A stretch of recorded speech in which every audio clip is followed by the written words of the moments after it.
Hey everybody, welcome back to my YouTube channel where I talk about everything related to psychology and spirituality. The way I look at it is how the invisible realm actually impacts the physical and seen realm. So let's talk about how to change dysfunctional behaviors. You can even say how to just change a behavior in general, because every behavior, every thought, every pattern, habit has a function. In fact, oftentimes in psychology, people say there's always function in the dysfunction. It becomes dysfunctional when you label it and identify as something not being helpful in the long run. Something that I talk a lot about is these survival childhood programmed ways of growing up, and this is how we've done things, and this is how we survived in a family unit, our family of origins, and moving into thriving and abundance and having, the mental, physical, emotional, spiritual well-being in the long run that you desire. That's going to be a lot different how you live life than from this initial category. With that being said, let's break it down. In my opinion, we have, as simply as I can put this, there's two very important things or areas where you have to pay attention to. The first is this. Let's just use an example. Let's say you want to have a better Let's say you want to have better communication skills with a friend, with your family, with people around you, your spouse, it doesn't matter. So let's say you want to be able to communicate better your needs and your boundaries. So what's the problem? Okay, here's step one. You have to identify the function of the behavior that you have. So if you are struggling with communication, which means you don't communicate, get more specific. What do you do? Let's say in your family of origin, shutting down was probably the best way you can communicate to someone, to show them in your behaviors or emotions this indirect kind of, if I could say, your quest for people to see, is something wrong with you? What's going on? How do we alleviate that? How do we solve that? Because maybe if you physically actually said, hey, I don't want to go to this party. Hey, can you please knock when you come into my room?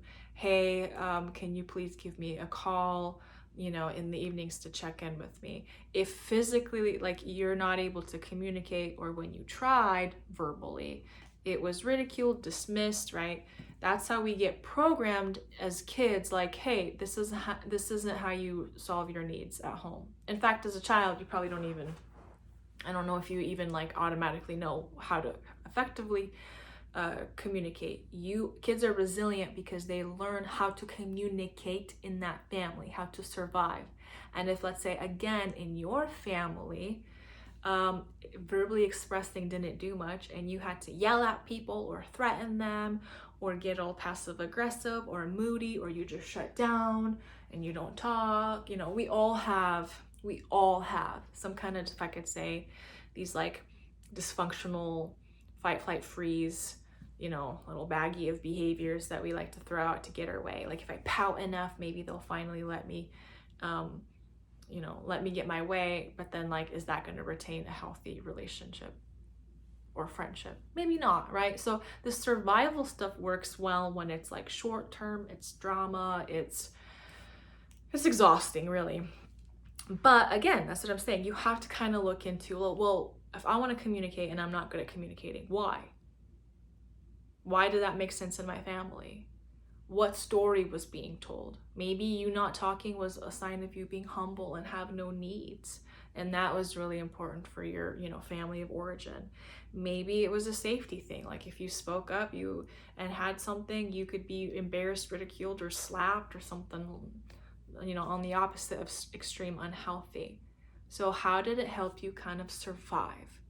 Boom, identify it. Recognize how your nervous system has been programmed to operate in this way. Function in the dysfunction growing up. We don't want to do that anymore, okay? It's not helping you, let's say, have intimate relationships with your spouse. It's not helping you be able to communicate good boundaries with your friends, or it's not helping you, maybe even in your workplace, right? I used communication because it's such a broad example. So that was all phase one. We identify the function in the dysfunction. We have a goal. So here's the thing, you can do the healing work. You can identify what it is.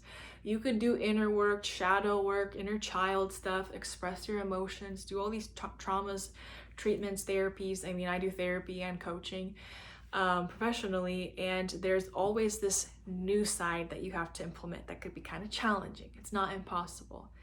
It takes skill, patience, effort. It takes time to implement and build a new identity or program. So if I'm saying, I want to be more confident, or I want to communicate and speak my needs, I will then have opportunities where I can learn how to implement new skills, relational communication, speaking skills with people. And I actually have to physically do it and grow and realize I'll kind of mess up and sometimes revert to the old, especially when we're tired, sick, hungry. Our window of tolerance or threshold for experiencing life stressors is very, small. We'll revert to the old ways of just, this is my auto default way of communicating or whatever, shutting down. Now we have to intentionally build the new. Increase your nervous system tolerance to be vulnerable, to speak a need. For instance, like myself as an example, communication has been a huge goal for me. Communicating, speaking up for myself, communicating my needs to people, having boundaries, and seeing who respects that and stays in my life, instead of me, let's say, people pleasing and catering to everyone else, and then not expressing my needs, and then being all pouty and upset that, my mind wasn't read. Right? As an adult now, I recognize like that's not going to help. Maybe as a kid that worked in my family growing up, not anymore. And now that I'm married and I have a spouse who cares about how I feel and wants to be in connection, I now have the personal adult responsibility of tapping into my feelings, my needs, my boundaries, and expressing them, and watching him be able to connect with me, to respect me, or to problem solve and give me that environment of what I need. And so again, there comes this active implementation stage of life. And I'm not going to say it's challenging. I mean, it is, but it's new. You're working new muscles. You want to be reverted into the old habits. That's why, like any addiction people are trying to break off, I don't care if it's real drugs, I don't care if it's chapstick, sunflower seeds, yelling, drama, it doesn't matter. You have to find something new to implement. You can't just remove something. The brain will then resurrect those neural pathways. We have to bring in something new. And so there is this active, like me having certain feelings or needs and sitting down and having to express it to my husband. And there have been a quadrillion times I just start crying because I'm like, ugh, my throat, my whatever. I'm used to starting to open up, activate what I have not been maybe using in the past. And it feels vulnerable, period, especially as a human, as a female, to get into like our nervous system and be like, I feel disappointment, or I'm scared, or whatever. That's so vulnerable to like show your heart to a person, believing, hoping, or just seeing what they're gonna do with that. And it's not gonna make me be worse of a person if they disrespect me. It's actually good news, like maybe this isn't the friend that I want to have in my life if they disrespect me like that. And so not only am I practicing that, but I'm also inviting other people, other people's wisdom and gifts and experience who have success in this to teach me what I don't know. Like, I think there's just so much wisdom. And like, if you're struggling in relationships or finances, or you have a car problem, like we want to be able to delegate our time or our money, or have teaching experiences where we can learn from people who haven't figured it out. You need a therapist who's able to like help you process through traumas or emotions. Great. Work with someone who has professional background and, better yet, personally knows how to do that. And now they can really bless you. You want to feel like a confident, sexy, beautiful woman? Well, I'm not going to probably go to a woman who's scared and who has massive anxiety and self-doubt. I'm going to go to someone who can feel herself, who's confident. I can read that energy because she's tapped into something and worked through something that she can help me with. Same thing with money, okay? I'm not going to go to a broke person to give advice, to receive advice from. I'm going to go to someone who's created wealth, who's sustained wealth, and keeps multiplying wealth. That makes sense, right? And so for myself even, I've been taking communication classes, more specifically like feminine and masculine kind of relational communication classes, because it's one thing to like blurt out, I need X, Y, and Z. I don't know how helpful or effective that's in the long run versus the feminine art of communication. I feel this.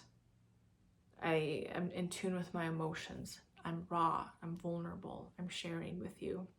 And then having the masculine energies in life through people want to be able to meet those needs and help. That's not manipulation. It's not what I'm talking about. I'm just saying being raw with your current truth and putting it down on the table. No sugarcoating, no people pleasing, no covering up to protect other people, that codependency enabling stuff. No, none of that. So that's kind of today's topic, the 2 things that you have to do if you want to successfully achieve a goal or grow in a certain skill. Number 1, well, first and foremost, have a goal, right? But then number 1, identify what is the dysfunction or the function really in the dysfunction that you are trying to get out of, right? It goes into survival, family of origin, all these old stories, just this old programming, and then do the healing work, identify it, right? Knowledge is power. It's really important to know, hey, when I shut down on my family, this is why this works. People start to feel kind of guilty, and you know that, when you really know that, right?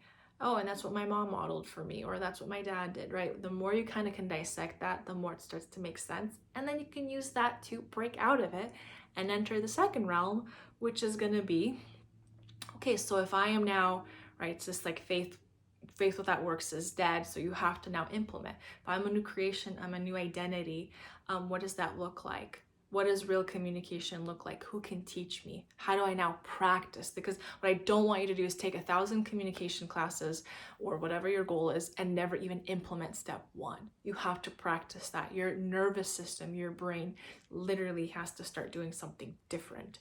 So that's kind of my encouragement. I love when you guys are interactive. So comment your goals, like, subscribe, do what you got to do, share this video. And as always, if you want to go deeper and have more mentorship, join the talk shop. It's going to be linked in the comments. This is where I have women who care about breaking these old cycles and patterns and really starting to flow into that abundant path.